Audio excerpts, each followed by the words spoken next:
हरे कृष्णा। आज हम जो बात करने जा रहे हैं वो सात्विक, राजसी और तामसिक धृति के ऊपर है। अगर ध्यान से देखा जाए तो ये जो तीनों धृतियाँ हैं उनमें से सबसे महत्वपूर्ण जो धृति है वो धृति है सात्विक धृति। सात्विक धृति में हमें ये समझ में आता है और इस बात पे ध्यान जाता है कि जो हमारी बुद्धि है और जो हमारी धृति है वो परमपिता परमात्मा के साथ कनेक्ट करती है, उसके साथ उसका मेल होता है और हम अपने जो प्रभाव में जीते हैं उसको छोड़ देते हैं। तो जो सात्विक धृति है वो एक महत्वपूर्ण धृति है।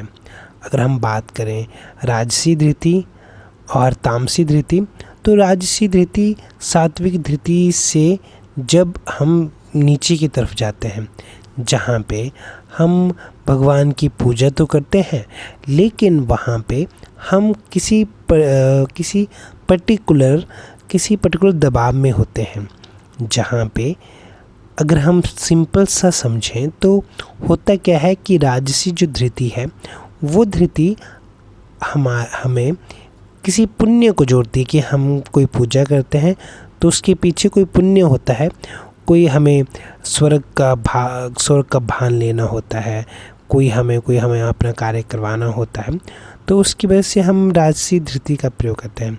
और तामसिक धृति वो धृति है जहाँ पे हम अपनी नॉलेज ना रख के दूसरों की नॉलेज पे, मतलब हमें पता ही नहीं कि हम क्या कर्म कर रहे हैं और उसमें हम कुकर्म भी करे जा रहे हैं और वो कर्म बिना सोचे समझे किए जाते हैं, तो उसको तामसिक धृति बोलते हैं।